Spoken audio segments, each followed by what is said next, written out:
এতিম বাচ্চা আমার বাচ্চাটা আমার কাছে ফিরায় দাও।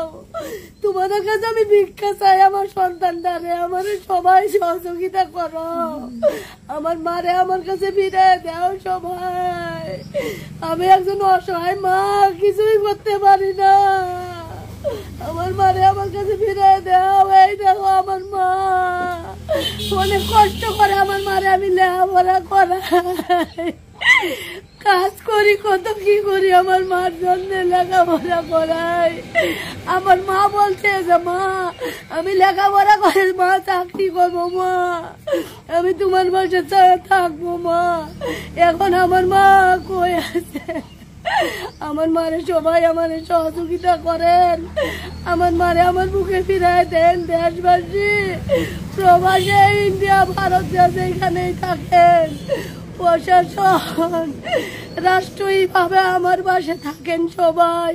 আমি একজন অসহায় মা, আমার কিছুই নাই আমার সন্তান ছাড়া। আজকে 17 বছর থেকে আমার মাকে আমি কুলে পিঠে করে মানুষ করছি। বাবা নাই, বাবা মারা গেছে। আমি একজন অসহায় মা, আমার বাচ্চাটাকে আপনারা সবাই ভিক্ষা দেন, আমার মাটারে সবাই ভিক্ষা দেন। আমি তো আমার মাকে আর খুঁজে পাই না, আমার মা আমার বুকে ঘুমায় না, আমি আমার মাকে দেখি না।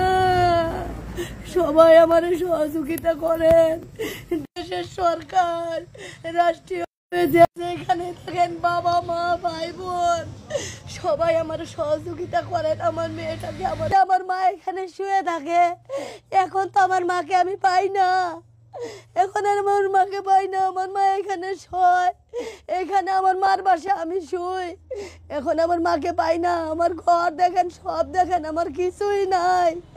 আমি খুব গরিব অসহায় মানুষ।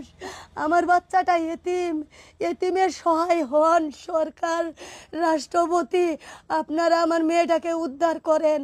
যে আসামিকে আনা হয়েছে উনাকে জিজ্ঞাসাবাদ করেন আমার মেয়ে কোথায় আছে, আমার মেয়েটাকে উদ্ধার করে আনেন। ওরা সম্পন্ন জানে, উনাদেরকে জামিন দিবেন না, যাকে নিয়ে আসছেন উনাকে জামিন দিবেন না আমার মেয়ে উদ্ধার না হওয়া পর্যন্ত। আমরা খুব গরিব অসহায় মানুষ, এই একটা বিছানায় আমরা 4-5 জন থাকি। এখানে আমার মেয়ে থাকে।